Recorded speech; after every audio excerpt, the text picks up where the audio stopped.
Yeah, it sounds good. Perfect, cool. Apologies for any background noise. We're trying to filter that out as much as possible, but everything in the bar is being... It most likely be laughter anyway, so yeah. Everything in the bar is being destroyed, so... Yeah. Perfect. Wow. It's a war zone, man. Right, interesting. Trapping me.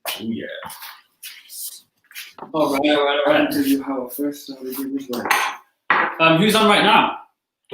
We're all on. Oh, amazing. Cool. But since we're live in 12 seconds. Yeah. So.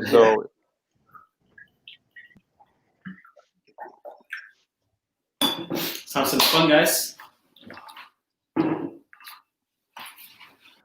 Whisky Sour Sunday.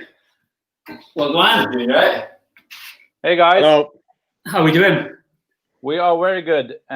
So guys, this is the Sunday sessions. Yeah. Me and Tristan's been doing this for like 13 weeks. I think it's 40 weeks actually, but who's counting? And speaking code from Manchester. Hey, bro. Hey, welcome. How are we doing? All good. Thanks so much for having us. Yeah, it's a pleasure, man. You're so welcome. We're so bored of each other's company now. We'll just take any guests we can get, basically. No. I don't mean that. I don't mean that badly. It's great to have you here. Tristan, I have to say, man, before we start, it's an absolute pleasure, man. You know, we've been a big follower for a number of years. I'm sure you get that a lot, but you know. Oh, thank you. That's great to hear. And yeah, I'm looking forward to getting back up to Manchester and coming to see you guys. Sick. Cool, man. The first ever good cocktail book I read was yours, so yeah. Oh, cool. We on the straight and narrow a little bit more in life. It was perfect. Right. You helped me out, man. Thank you. Now his expectations are high, man. Yeah. And that's fucking good because then I don't need to make an introduction for Tristan. Oh no, please do. That's perfect. Dan will tag along soon from Two Schmucks. They actually opened this Friday. I know, so they're back in biz. So and that's why Moe is not tagging along today because they actually open it, and Moe actually made something the last week. But we're speaking a little bit about whiskey sours today and what whiskey sour is for the community on its own all around the world. It's probably, I think it's like a little bit like Mojito was in 2010 here in Sweden. Okay. If someone sees someone hears someone orders a whiskey sour, they also will take it because they don't. People usually doesn't know shit when they come to a bar, but when they hear someone else talk about a cocktail, they will order it, and especially if it's a whiskey sour. Yeah. I don't think. How is it for you? I know, Tristan, you're not working behind the bar so much, but in Black Rock, you don't do whiskey sours, right? Well, we don't have them on the list. We'll make them if people ask. Yeah. But we have drinks on the list that are basically whiskey sours, but modifications thereof. You know, they use that kind of formula of something sweet, something sour, and then a lot of booze.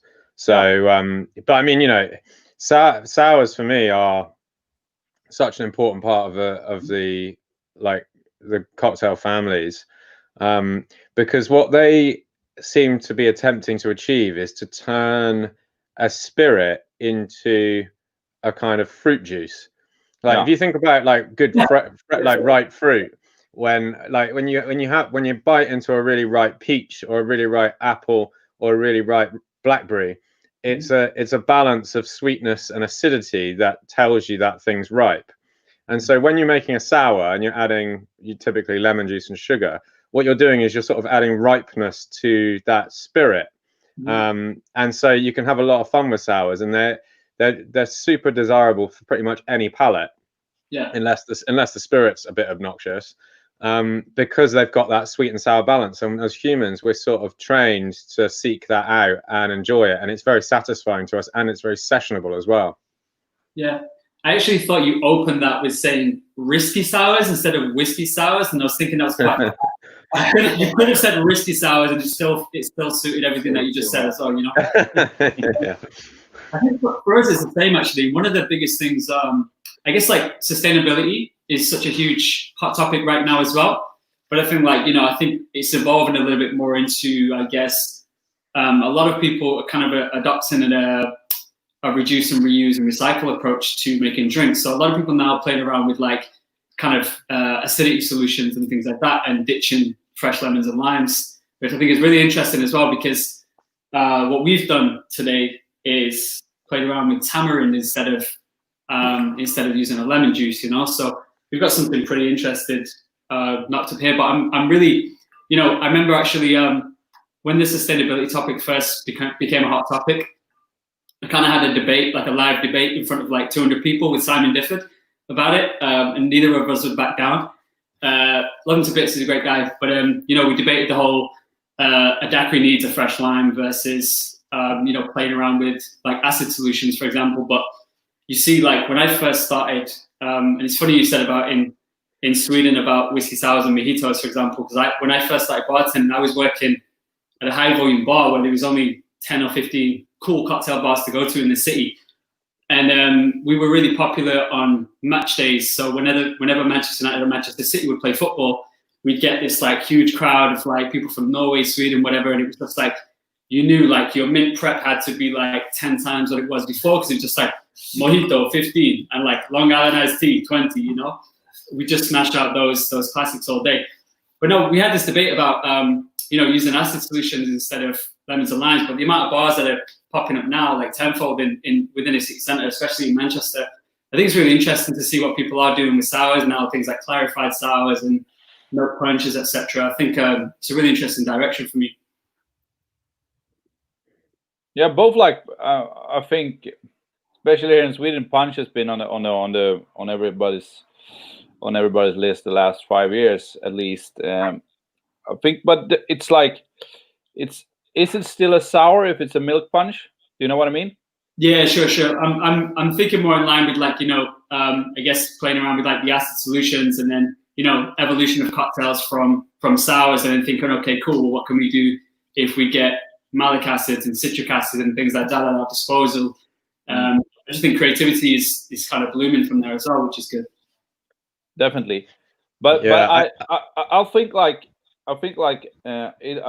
it's a great evolution that's in all the bar business.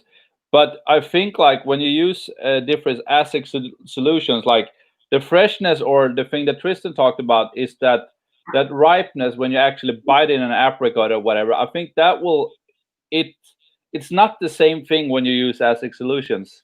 It's kind of, but it's like. It's a little bit like when I started working in 2005, we fucking used Franco's sour mix all over the place. Yeah.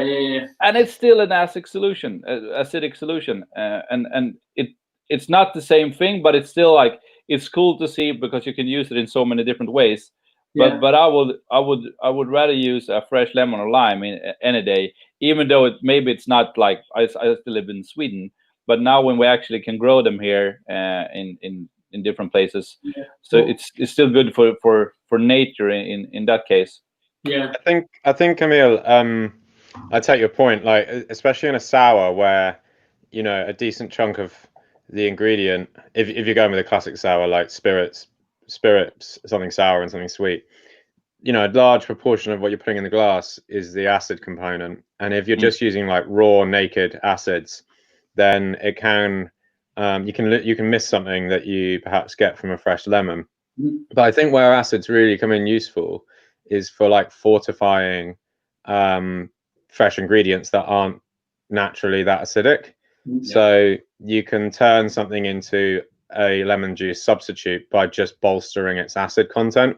So then you're kind of getting the best of both worlds. You can fine tune the acidity and therefore the volume of that liquid that needs to go in there, but you can also use ingredients that aren't being shipped across the world, something that's more local, sustainable, or in season, or whatever it might be, which actually leads me on to my drink quite nicely. So I just segued the shit out of myself then.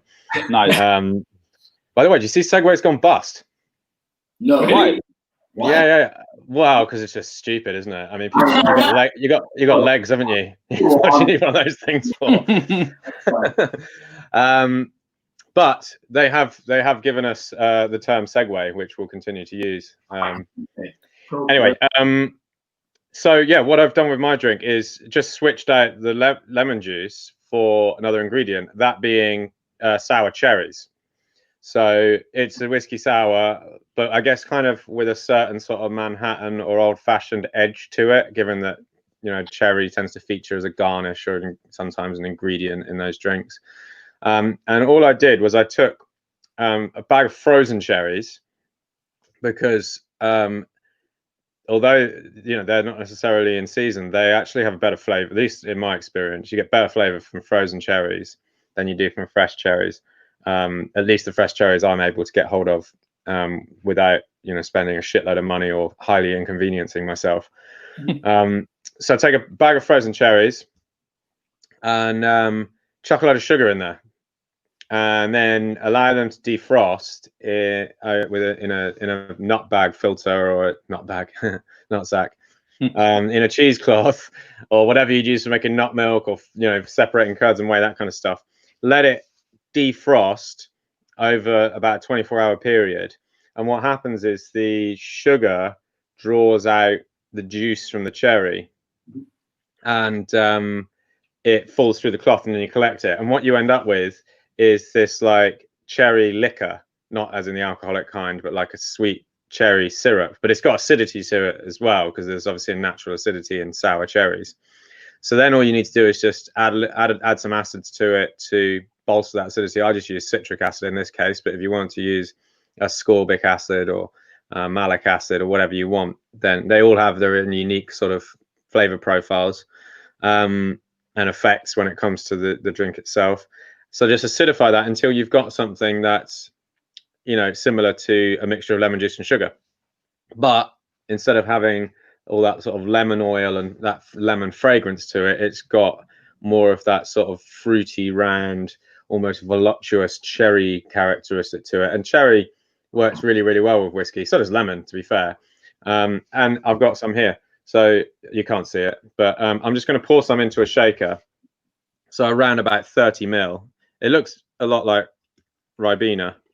In fact, for all you know, it could be Ribena. And then some of the MACK,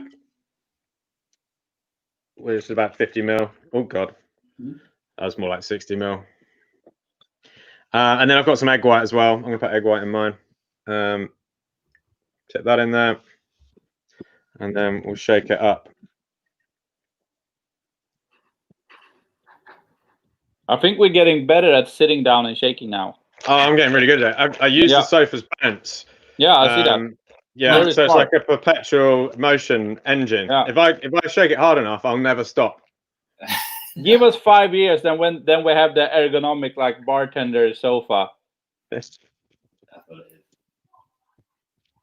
Have to apologize. It's not an IKEA sofa, and it's not even Swedish. Fine, it's fine. It looks like an IKEA sofa, so you're fine. It does. I could double shake it or whatever, but it's not really going to matter. I'm just going to pour that one straight in here.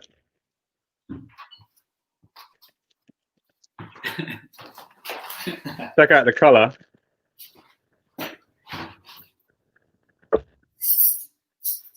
Can you hold that up for a minute if you can? Yeah, I'll hold it up. Yeah. Nice. Okay. Cool. And that's it. And is that a tubo glass or a bodega? It's not. No, it's an I think it's LSA. Oh. Yeah. I'm a glassware geek. And I mean, you know, I didn't give any measurements. But the thing is, you know, depending on the acidity of your cherries, you're going to get a certain acidity in the liquor that you get off. So this is one of those instances where you can adjust acidity just by taste. You know, you're going to get a certain amount of sweetness to it, a certain amount of acidity, and there's nothing wrong when you get that liquor at the other end with sweetening it and acidifying it further in order to get that desirable balance. You just want it to be that fresh fruit, that moreish, not too sweet and cloying, not too acidic, so it's like getting a furry tongue. And then mix it with whiskey and you're done. It's great. And also, if you're making that liquor or with any fruit, it doesn't have to be cherries. Top tip: keep it in the fridge once it's done, but add like about 10% extra vodka to it, or any spirit for that matter. But vodka's obviously flavorless, and then it will keep for like 10 times longer. Just that slight ABV will preserve it for a very, very long time. And then it's ready just to mix with whiskey whenever you want to.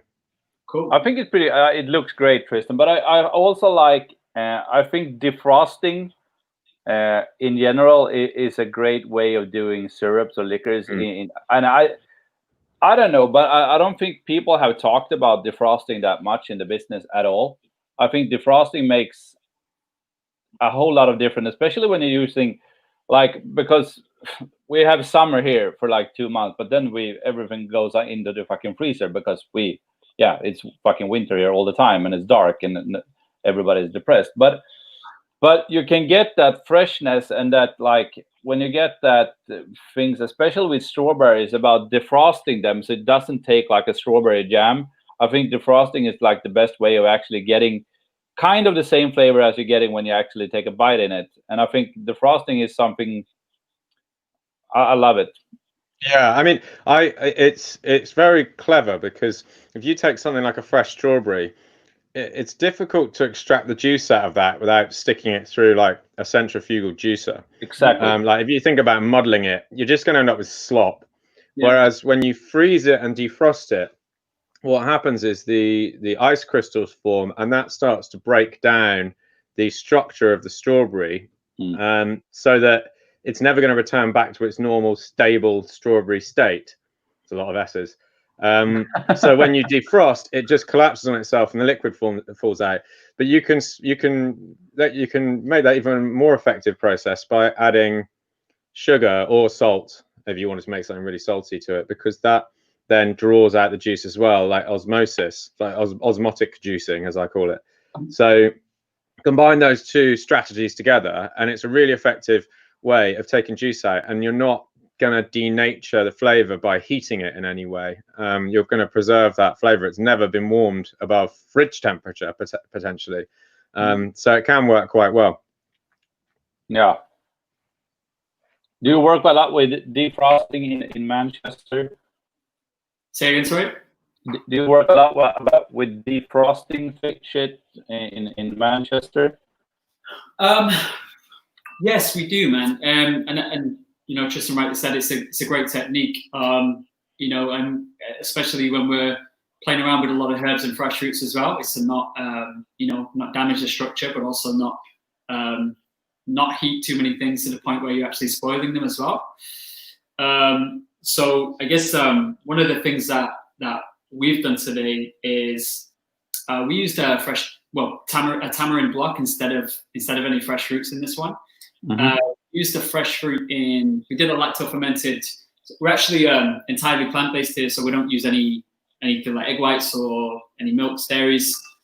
So we make our own honey alternative, and we use chrysanthemum, we use a licorice tea, and we use fresh quince as well. So we make our own honey alternative, and then we've done a lacto ferment with that, and we cut that with tomato water as well, and then we infuse that with some spices like clove, cinnamon, nutmeg. We added cardamom seeds, lemon verbena, and then pineapple. So it's just this crazy, like, savory, really fresh, tropical, spicy combination. And that's the sweetener. But then also we've done tamarind, and we've just boosted that with a little bit of citric acid too. And then we've mixed that here with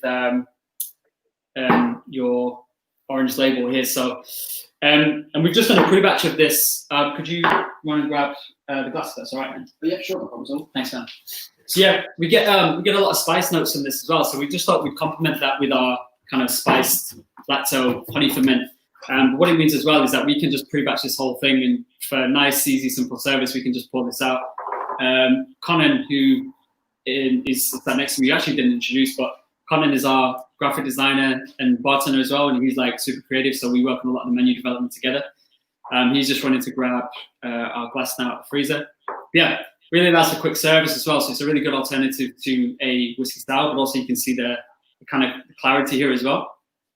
And of course, like, you know, Tristan's, I think maybe we're similar here. We don't really have whiskey sours listed on our menu, but as a sours category, it's something we do, and we try. If we don't have everything, we get as close to the original as possible. So, like, you know, for emulsifiers, we'll use We use like aquafaba, for example. But you'll see here is just, again, for speed, efficiency on the bar with slam, we can just pour this out from a pre-batch, and you get this nice clear color. It's got a tropicalness to it. It's got a lot of spice. It's got acidity. Very earthiness to it. Yeah, really good earthiness too. So I'll be holding on to this. I actually don't drink, so me having a sip is that's like my limit is just to have a taste. So, but yeah, I'm holding on to this guy. There's so much going on with this drink. It's incredible. It's got a really nice, again, it's got a really good balance, and a little bit of saltiness as well from that lacto ferment. And I know, Emil, you love your salt. I saw that heavy dose of salt you poured into your whiskey. I use too much salt on everything. Yeah. But I'll imagine also, like, because today I'm doing a guest shift today, actually. We're starting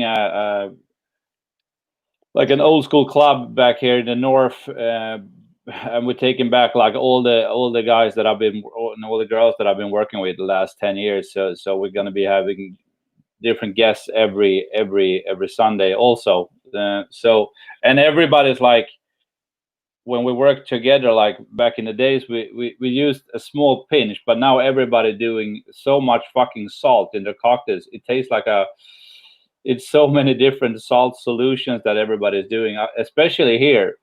I started with a pinch, and now we have 400 different solutions. And I was like, it's still a fucking pinch of salt, but because I like to take a bite in the salt, and I think it really make the whole difference for some cocktails. Yeah. But what do you think about the whiskeys? We haven't talked about them. Have you tried them before? Yeah, great, man. Yeah, really good. We've got the gins over here too, but I think Conan. I think you said your favorite. This one is a favorite, right? And for me, Spence. Yeah. I can't remember. I remember being a big fan of honestly all of it. It sounds like cliche to say, but they all it's easy for us then. Yeah, I think we say with some of the guys yesterday, we're doing a bunch of decorating right now, and the Brook whiskey is a big hit. Me personally, man, I'm a big fan of. I know like smoked flavors can be like hit or miss, but Svensk Rock for me was a winner, man. I get so much mushroom from that. Hey, Daniel. What's up? Cheers. Hey, bro. All right, man. See, finally, it's happening to me. Are you home today? I am home today. I am not on Two Schmucks. I can't see. Can you see me? Can you see me? Jesus Christ! What is this? Fine. That's the most important thing. I've decided to all of my emotions will be expressed through the use of hats named after emojis. Ah, nice. How you guys doing? How long can that last for? How many hat emojis can you get? Not enough. The answer is not enough. I'm sorry. You guys are talking about the whiskey. I have some of that here. I'm not cool enough to receive MO whiskey. Well, you see, since Moe is too busy opening his bar and is unable to provide me with the original bottles, also then he would never get them back. And 3 weeks later, Emil still hasn't sent me the whiskey to my house because I'm not cool enough. I have to go and steal it from him in bottles like this. That's very. I will send you some bottles. You got the good stuff. Yeah. So speaking code, how you guys doing? You guys were talking about something, and then I decided to completely derail you. No, great, man.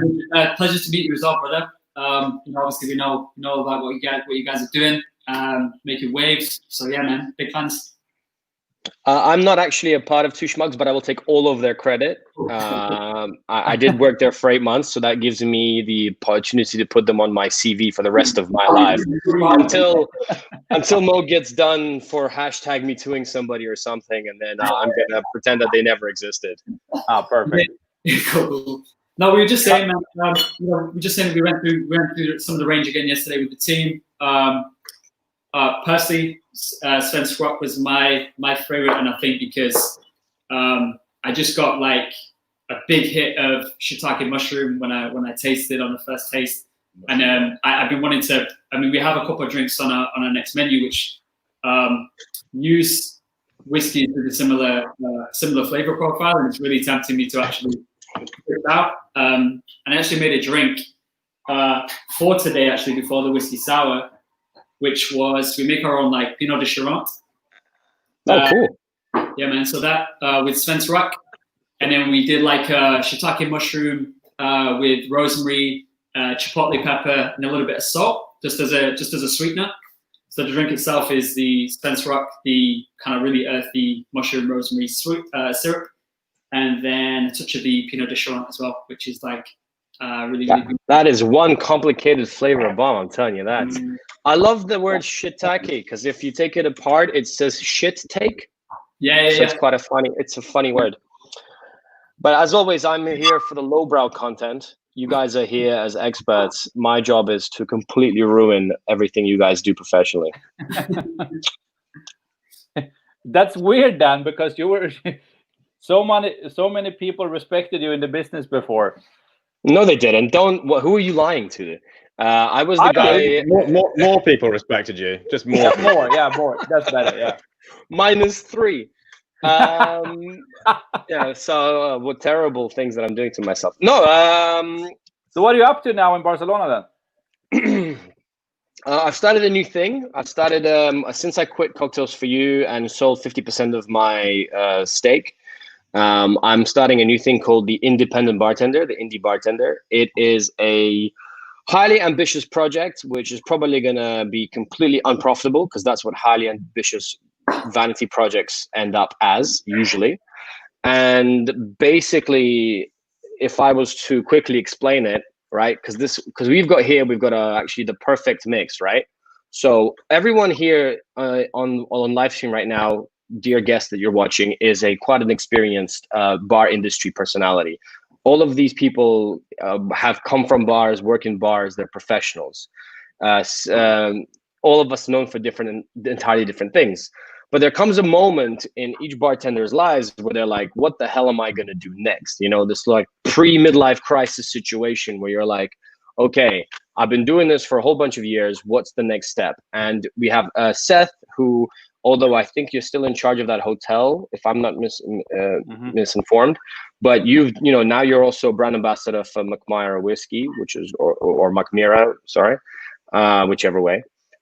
So that's, there's the corporate direction, distribution, blah, blah, blah. Then you've got someone like Tristan, for example. Tristan's hard to say because he's a bit of a renaissance man. He does a lot of things at once. But if we were to go with Tristan, you can say he went down the route of carrying on in operations. He went into owning businesses with his partner, from Pearl to the Worship Street Whistling Shop. Jesus Christ. To the restaurant in Cornwall, I think if you still have that, or a cafe, I can't remember exactly. Yeah. So he went down the operations route, and there's always that shady business of consultation where there's like it's like the Wild West of the bar industry. Everyone's like a cowboy to shoot from the hip. Some people are charging like ridiculous amounts of money for God knows what, and those are the three directions for bartenders that they can take. Now, Tristan's a very good example of someone who's also branched out into writing. I think you've probably done consultancy a whole bunch as well. So Tristan's like a bit of a unicorn in this case. But generally, those are the three routes people can take. So corporate, big working for a company, stay in operations, maybe become a bar owner, and then there's consultancy, shady consultants. And I believe that there's now, especially post-coronavirus, a fourth direction. And I'm going to use myself as a social experiment for this, right? Because I've done operations, I've had my own business with Cocktails for You, a social media-based business. And the way the business model works for the independent bartender, the indie bartender, as I like to call it, it's for people who've been in the industry for a while. They have a certain amount of influence, infamy. They've been, as Emil said prior to me wearing this hat and losing all credibility, people respected these people in some way or form in the industry for what they've done. And so independent bartenders are people who can, and this is the way the business model works. You put together a brand plan for 12 months. Where are you going to go? What you're going to do? From activations to seminars to creating digital content. And digital content is a huge part of it. So you need to make sure you have some sort of a social media presence or along those lines. And you write yourself as if you were a brand, and like a walking, traveling circus. Then you invest your own money. In this case, I'm investing 20,000 euros of my own cash into the independent bartender. I am the social experiment. This is basically everything I have, and my entire payout from Cocktails for You. But basically, I'm investing that into it. I present it to you as a fully budgeted brand plan, and I go, cool, you're a brand. I'm willing to, if you want, you can buy the Scotch position, right? You know, I'm just using you as an example, Emil, because you've got a sort of Scotch style whiskey brand, right? It's Swedish whiskey, I know, but you know, in terms of flavor, right? So you can be my partner for the following year. Here's the contract for how much this costs. You're going to be my exclusive partner in the whiskey category with no E, right? I'm only going to work, and then you just need to pay this lump sum. This is with the content I'm going to make. This is where I'm going to go, how many guests I'm doing, where I'm going to be a speaker, what I'm going to be speaking about, and how I'm going to incorporate your brand. And then that's it. And then I have to go and do that shit. And the insurance policy for you guys is that I'm actually investing my own cash into it. So this project is going ahead and you're my partner, as opposed to I'm just waiting for you to give me money to do cool shit. And the reason that this is a potentially, a business model that could actually work is because if you're, for example, if you're trying to hire out a stand in BCB, a good stand in BCB costs about 25 grand, right? Just by the way, who I think Emil probably knows this, Tristan might do, but the guys, if you want to hire a speaking code stand in BCB for 3 days, 25 G's, baby. And that's excluding flights, accommodation, food, stock, all that shit, right? What if you paid a guy who's quite well known in the industry, who's going to do all this stiff stuff for you globally and talk about it and not hide it? We're not talking Nico de Soto, I'm going to travel on Maison France budget, but I'm never going to, for once, pick up a bottle of Pierre Ferrand cognac and go, these are my friends. You know, I'm talking like full transparency. This is my partner. And they make what I do possible, right? I respect them. And the reason I'm working with these people is because I know Emil, and people are loyal to people. You never really work with anyone unless you like someone who you're working with. I don't know a single person, unless it's for the money, right? You know, 20 bucks is 20 bucks. But, you know, people are loyal to people. Transparency is key, self-investment. And then that's it. It's like Red Bull meets Uber, traveling circus, all in one. And that's the independent bartender model. I'm investing this cash into it now. At the end of the 12 months, so we're waiting for coronavirus to lift. That's when the project starts. There's going to be a big announcement about it. And then I'm going to give a full transparent P&L after 12 months. Here's how much money I invested. Here's how much partners I managed to get or did not get. Here's how much money we expensed. You know, here's at the end of 12 months, what's the situation? Does the independent bartender, does it work? Is it a viable potential direction for bartenders to go into? And that's like my next thing. I've always been a fan of do it first and then show that it works. It's a very Russian model. Like, it's not what I want to do, it's what have you done? And like, that's my model. I'm going to do it. I'm going to test it myself. If I prove that it works, that means other people can then do it. And I'm going to share all the techniques and all the tips and tricks I learned on the way with other people. Because the more independent bartenders there are, if that becomes a term in our industry, which I hope it does, that means that I'm right. And that means that it's a possible career path for other bartenders, right? And the long haul plan is to prove that it's correct, prove that it works, create systems and techniques to show that it works, that it's financially viable for both brands and bartenders. And then that means that there can be other independent bartenders. That means I can stop doing all the travel myself, and I could have an office where other people who might want to become independent bartenders can come in. I want to be one of these guys. I'm like, cool. What are you good at? What are you not good at? And then I'm going to provide all of the shit that the person's not good at. Like, if you don't know how to take good photos, there'll be training. There'll be a photographer. There'll be equipment, right? So that maybe you're not good at writing. So I'll have a copywriter in the office to help you write your posts so they're like grammatically correct, spell. So then I can have an agency that helps these independent bartenders. And where I think this is going to make the industry better, where it brings value, is like brands that are smaller, like let's say Mackmyra. How the fuck do I say it properly? Jesus Christ, Mackmyra. Yeah. Sure. Okay. You know, Emil's just one dude, right? And he's in charge of a hotel. He can't be everywhere at once. Yeah. And so, and not every brand can afford a global brand ambassador. Not every brand can afford to do all this stuff. So, especially post-coronavirus. So how do you activate globally with a credible person who's not necessarily hiding the fact that you are working with them? Get an independent bartender. The guy's going to do a bunch of shit globally, give you loads of exposure, find a way to connect with your brand so they represent your brand. And it's cheaper than a global BA. It's fucking cheaper than a standard BCB. And that means we're going to have a more democratic global brand awareness. It's not just going to be Bacardi, Diageo, and Pernod that are doing stuff. There's going to be all these little independent bartenders doing stuff for other brands. So you're going to hear about other brands in a good way. And there's a website I'm building now that's going to have all the shit online. I've got a guest shift calculator. I've got a personal branding how-to on there. All of this stuff is going to be available open source for free. So like you want to do it without me, that's cool. Here's the how-to. Of course, it's basic. You sort of like, I can give you the recipe of how to bake bread, but unless you do it 1,000 times, you're not going to bake bread properly, right? Yeah, I'm sure Mr. Sourdough, Tristan Stephenson, could attest to that.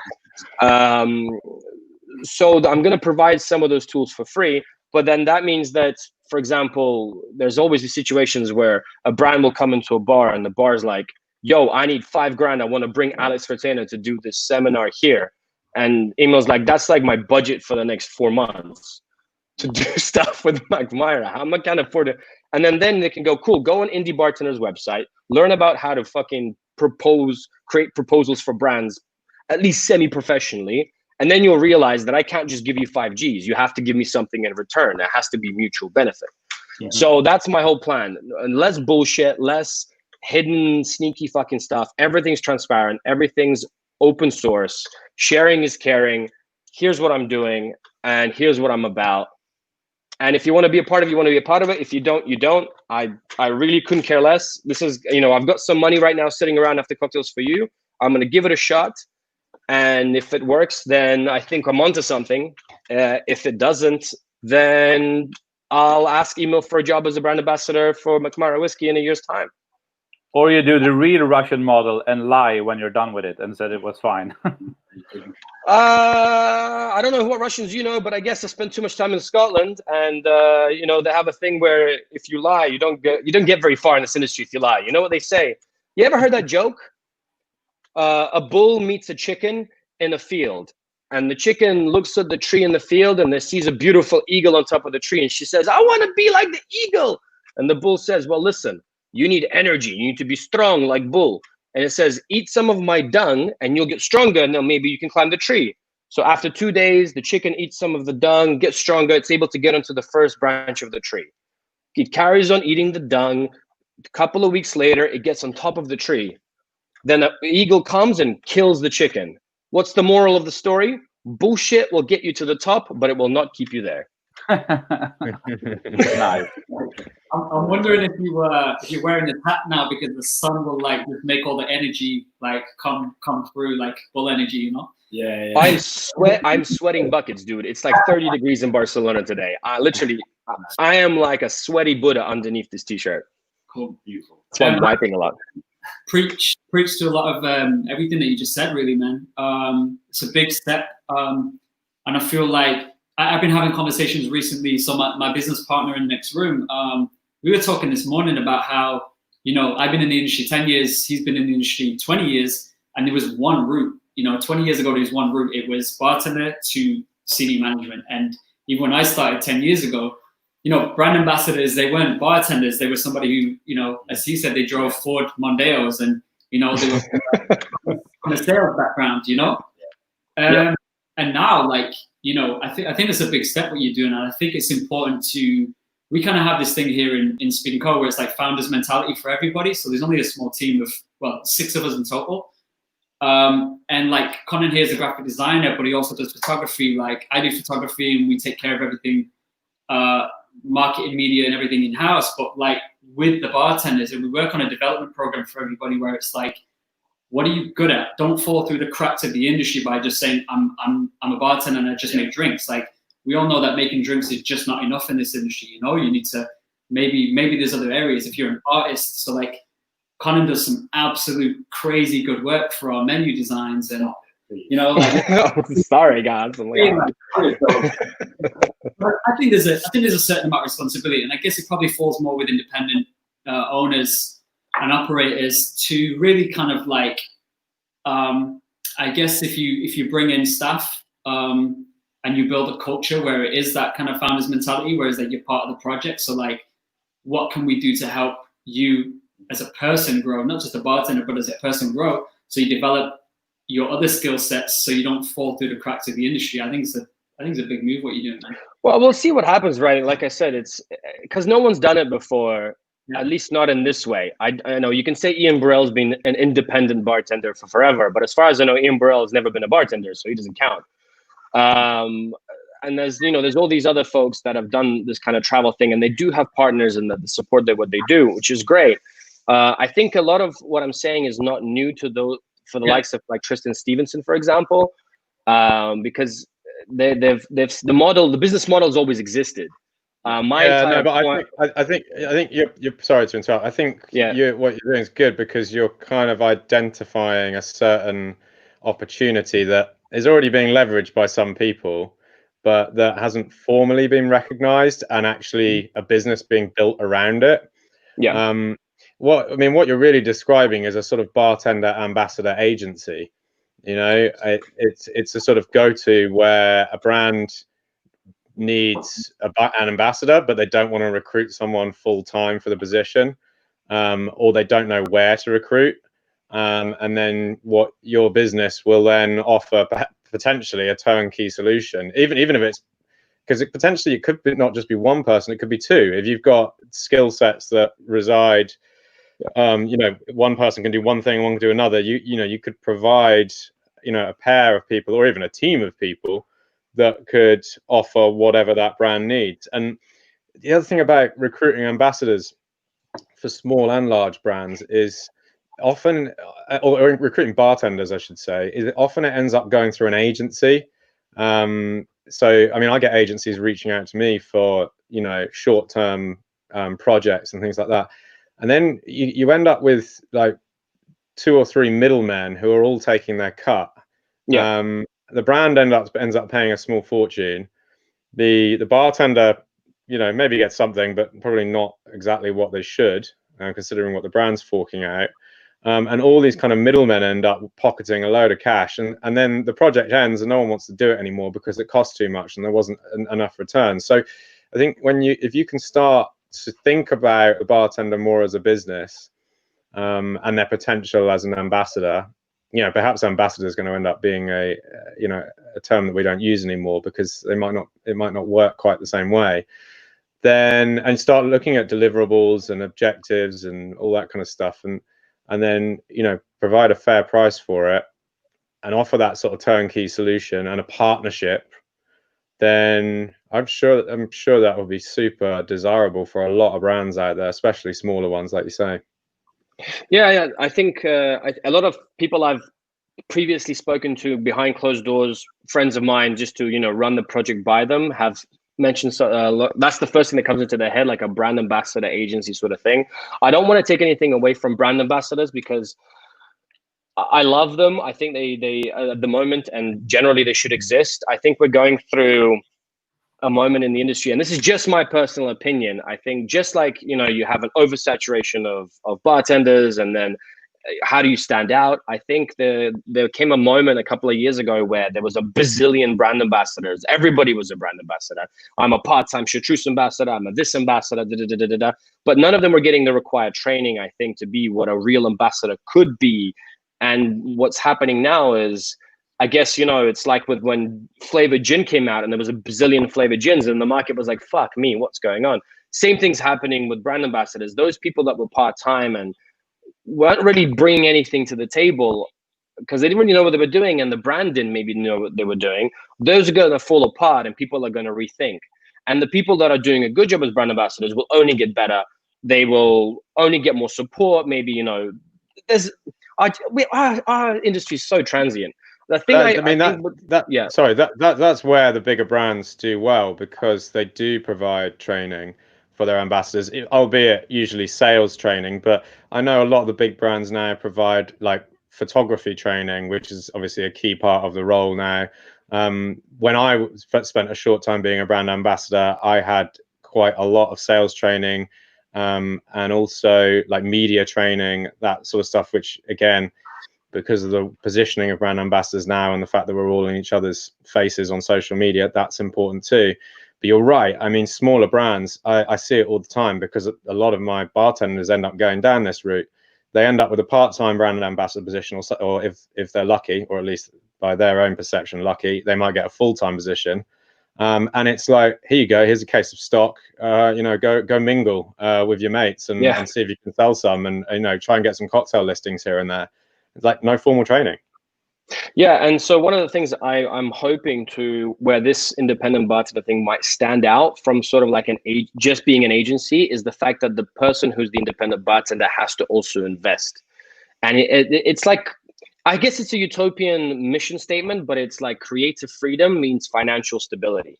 And also, like, you have to look at because you're not working for a brand, you're collaborating with the brand. It's a very important difference in terminology. The person who's involved has to be adult enough to know how to fucking budget, to be able to public. I'm not looking for a 23-year-old who's been doing this for 2 years. I'm looking for people who have 5, 6, 7, 8 years in the industry. They're independent adult human beings who just want to be creatively free to do cool shit, but still earn a wage that's comfortable for them to live in, right? Most people in the industry, I think, don't earn more than 30K a year, excluding the Scandinavian countries, right? Like, I'm talking like average euros. I know head bartenders in Spain who don't earn more than 1,500 euros a month, right? The Edition Hotel in Barcelona, their bar manager gets that. Like, that's shit. That's not survivable in Barcelona, I'll tell you that. And so my kind of idea is like, a lot of it will be to stay creative on the independent person itself with their own investment. Be like, I need to come up with shit. I need to do things. And also, I don't see the point, those independent bartenders, to then just look for a paycheck. Like, I don't particularly myself like mezcal, right? Mezcal's great. I appreciate it for what it is. I know the history, but it's not my go-to fucking drink. Not in my go-to agave spirit. There's the only thing worse than mezcal is raicilla, which smells like toe jam. So I'm not going to look, even if a mezcal brand is going to come along and say, here, I want to buy you out. I'm like, in order to stay authentic, in order to stay credible within the industry, in order to gain at least a little bit of Emil's respect back after the poo hat, I will need to, the shit that I say has to make sense. It has to be honest and transparent to what I'm doing. Otherwise, you're just going to go, he's just gone for it because he needs the money. If that's what it comes down to, if I run out of cash, then the experiment's over. Like, I still need to pay my bills. I've got a wife now. Jesus Christ. I've got to make babies. So the point is that that's the whole thing. It's onto the independent bartender to hustle, to be good, to get better. Has a mission statement for the whole year, like where I'm going to go. What am I going to do? Like, I've got a Russian tour planned. I've got an Asian tour planned. And I want to make sure, like, even like just those tours are profit and loss is public. Like, you think this is all fun and games? Here's how much I spent sleeping because I had to film this and edit it and put it online and do this and then put together and really just democratize communist socialism, whatever. I don't know. I don't speak politics. To make it all more transparent, and then just have it play poker with my hands up, and I'm going all in. And I think at the moment the hand I've been dealt is pretty good. We're just waiting for coronavirus to be over, and then for the turn, is it the turn? The river? What was it? The flop. Waiting for the flop, and then we'll see what happens, right? But I think it's more honest and it's more real and more authentic. And I think that's genuinely, everyone likes to throw those terms around, but how about putting your money where your mouth is? And it's cheaper than investing in a bar. And I feel like it might actually be more likely to succeed like in the long run than than having a venue. So, Emil, this is a wonderful podcast about whiskey from Sweden. I feel like we should definitely talk about that. I think it was great hearing that, Dan, that you have some really good ideas and that you actually invested money in something that you actually believe in, because a lot of things in this business is that people throw their money around and they don't know what the fuck they're doing. And I think you've always been actually knowing what you're doing, even though you look like the fucking sorting hat from Harry Potter. But it's also like, it's also Slytherin. Yes, classic Slytherin. I'm pretty sure Tristan is like the head of Slytherin. Look at him. Look at this. Look at the way his voice even sounds like Snape. He's so Gryffindor. It's ridiculous. But yeah, it's also fun. We'll know everything gone to shit in 2 years if you're becoming a Ricilla brand ambassador. Yeah.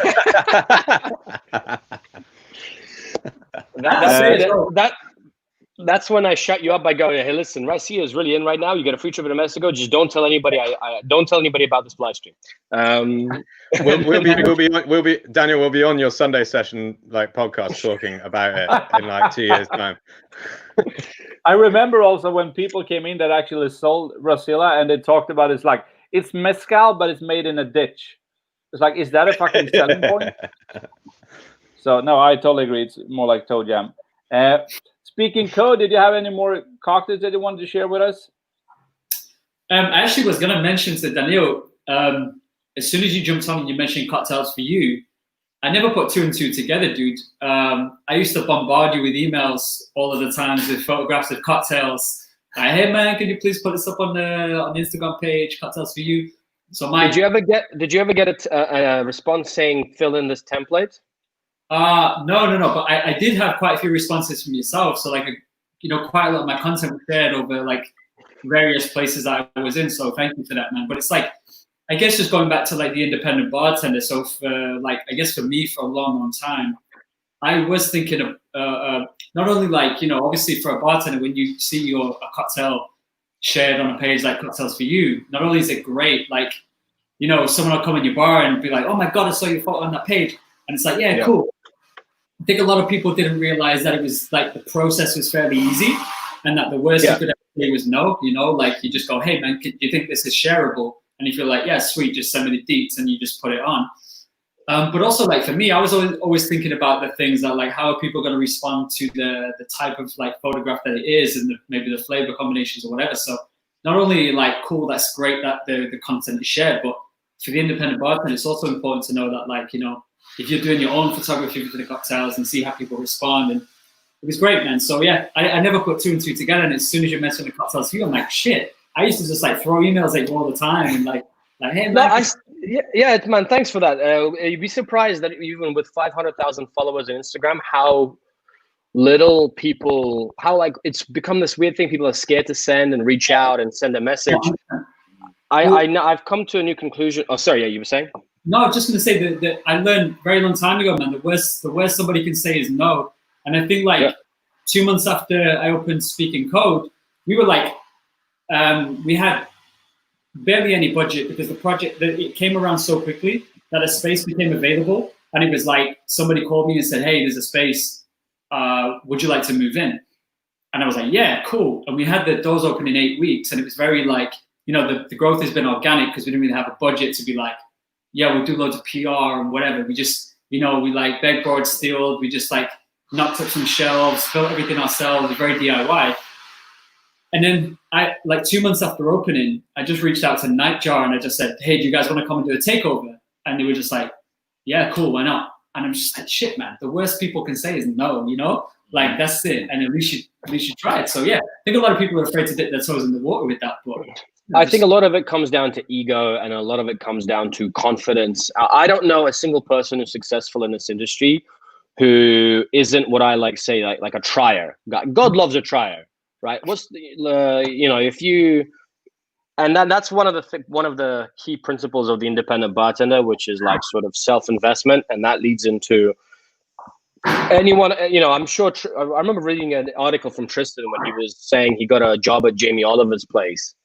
And he had to make like a 10, 11 or 12 drink menu or something. And then he just sat and wasted a shit ton of booze trying to make these drinks. And after what, like 9 hours later or a couple of days, I don't know what it was, 9 hours or 12 days later, some shit. I don't remember the article specifically, but then he had a passable, as he claims, cocktail menu. Now he could have sat and had a cry and not go for the job or get insecure or get back. But then he said he can do it. And then he went and put the work in and he's done it, right? And next thing you know, he's working for Jamie Oliver. And then there's that cunt down the road who's like, that guy's shit, he's got no experience. He shouldn't be doing that job. And well, he put himself out there, right? I reckon at virtually any stage of my career, you could look at what I'm doing and it would be a totally credible claim to say, he's not experienced enough for that. Because I've consistently bitten off much more than I can chew. And had to learn on my feet, and it's the best way of doing it. You're gonna fuck up from time to time, no doubt about it. But if you don't try and push yourself, you can grow, but you're gonna grow slower. Yeah. I mean, a lot of the times as well, it's like I think the question of how is always put first instead of the purpose, and like what is the reason that you want to do this? What is the purpose, and what is the outcome? What is the desired outcome? If you want to grow, as an independent bartender, if you want to progress. It's like those things first. It's like, okay, what's the desired outcome? What's the purpose? And then you figure out the how, It shouldn't be putting the how first. Yeah. Yeah, totally. I mean, look, I've done 7 books now, and when I come to sit down to write the 8th, I'll sit in front of the computer for a day and go, what the fuck? Why has someone trusted me to write a book? I don't know what I am doing. But then, you get over it and just crack on and produce something passable. Well, Tristan, here's a question for you. And it's something that I was thinking of when I was doing cocktails for you. I remember, because a lot of the people we met will be like social medias for showing off and blah, blah, blah, and this whole ego thing. And there came a moment where one of the analogies I used to use was like, well, 120 years ago when there was no Instagram, people or social media or internet, right? There was no internet. What would bars or new openings do? They'd like get an ad in a newspaper, right? They'll tell everybody they have the best Pisco punch in town. We've got the best Tom Collins's, whatever. Like they make up some sort of claim, and people would like hear that and they will go and try it, right? Like leafleting, whatever, posters. That's just another form of social media. A poster of a drink of Jerry Thomas's flaming fire shit. That's just like an Instagram post to me. It's just a different location where that's gone. And here's the question. Sorry, that sounded like a question where I'm actually explaining the answer. No, my question to you: what did you have a moment after, say, you put out the first Curious Bartender, where someone came up to you who you probably didn't know, right? It wasn't necessarily someone you'd directly given a book to, and they went, "Listen, I like your book. Thank you for writing it," or feedback, like good positive feedback from someone you didn't know about what you'd produced. Yeah, I mean, I can't remember the first time that happened, but it has happened many times. It happened at the beginning of this call, cool. This talk. And it happens all the time, and it's the it's a nice feeling, and it hasn't faded that much either. I haven't really become used to it, or I'm not blasé about it, because it's always a nice thing, especially when you don't know someone, for them to be complimentary about something that you put a lot of hard work into. But I can't honestly remember the first time it happened. I actually remember a lot more occasions after the second book, because I think everyone assumed quite rightly that I was going to be a one-hit wonder. And then I turned out a whiskey book a year later, and that was when people really started to take notice, because I wasn't known for writing about whiskey at that point. And it was a pretty good book, I think. So that was when a lot of people were like, "Oh shit, now you're a writer now." But you're right. I think social media is a form of self-promotion, though, as opposed to in the past. There are very few examples of bartenders which have sort of gained that celebrity status. And yeah, a bar opening would probably make some crazy claim about, we're going to have 20 dancing girls shaking cocktails for you on our opening night, or it's going to be the best this, or imported spirits from here or there, or we've got juggling bears. Whereas now it seems a lot more personal, doesn't it, with the self-promotion? And I think that's why sometimes it can jar a little bit, because it can come across quite narcissistic. But when it's done right, it's obviously highly effective, as you know. There are ways of doing it that don't appear to be arrogant and offensive in the promotion of it. And there are a lot of people out there who aren't in our industry that really want to hear and see and learn about mixed drinks. I think that social media has done a lot of good things for the bar craft as well. I mean, I'm old enough, as are, at least you, Daniel, and probably you as well, Emil, to remember when we first got into this industry like 15, 20 years ago. You tell someone you're a bartender, the assumption is that you're basically Tom Cruise. And that was a great time. That was a great time. That was something that you had to, fight against people with on almost a nightly basis. So show me some of your Tom Cruise skills. You want to be Tom Cruise there, and all this kind of thing. Doesn't help being short either. You actually are like Tom Cruise. Yeah, basically. Yeah.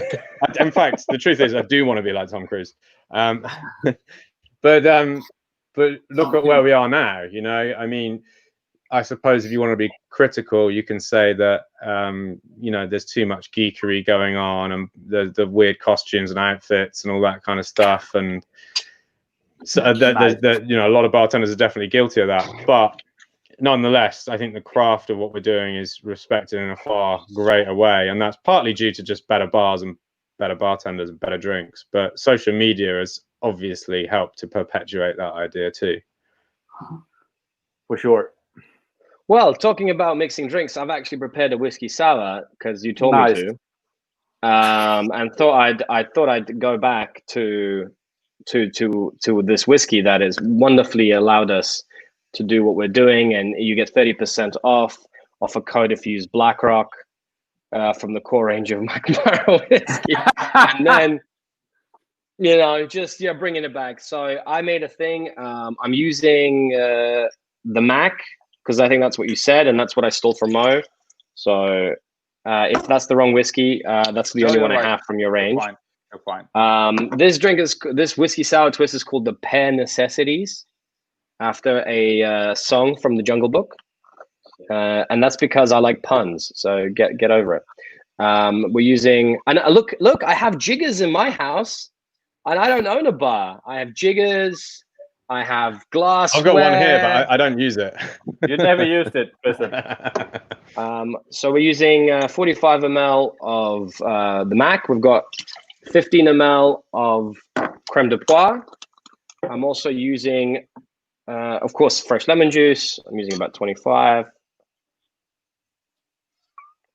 And then I'm going to be using some Spanish bitters because I'm in Spain and I got these for free. I'm not using 20 ml like I did with the teapot. So then I don't get shit from Tristan for doing so. And I'm going to use more of my Jesus MSG sugar syrup that looks like crap but tastes delicious. And that's it, really. So what did everybody else make? And I did a sour where I replaced the citrus with a sort of sour cherry juice, and that was it. We did what about? We did a lacto. Well, we did a honey replacement. We did a lacto fermented honey with tomato water. Fucking lacto fermented cants. I'm just joking. I'm gonna get ice in the back of me. Carry on. I can hear you. Yeah, tropical fruit, spices, and then citrus and tamarind as well. Jesus Christ! Everyone here like today because I thought like speaking code, Tristan Stephenson, Dan, and then we thought Moe was going on, so I was like, "Fuck! I don't need to do a fucking whiskey sour today. I can just watch them and speak to them." And we got 1 hour and 4 minutes into this show, so yeah, I think it was pretty right to not do a fucking cocktail. Yeah, and here's Tristan saying, "Yeah, I think brand ambassadors might become obsolete." Well, at this point, if you're not making drinks with your own whiskey, it's not me who's going to put you out of business. It's going to be yourself. Well, I'm actually doing a thing today, so it's going to be. I'm actually going to be working from 8. Sorry, it's going to be very loud. It wasn't that loud. That's what she said. Not a good joke to make in 2020. Curb your misogyny. It's weird. I've got this like this cool AI software running called Crisp that cuts out background noise both at my end and at yours. So I can't hear that cocktail shaking. I can still hear Daniel talking whilst he's shaking it. Ah, Pretty cool. Cool. That's really cool. What was the name of the crisp? It's called Crisp with a K. Cool. Check it out. That's pretty I'll send you a referral code. There you go. I'll send you a referral code. Everything you do is a referral code, Tristan. Like everything in your room right now. Look, you've got like these everything. Oh, like that couch from IKEA. There's a referral code. Whatever the fuck it says on the background there, it's all a referral code. That color is an off-white. It's the Tristan off-white.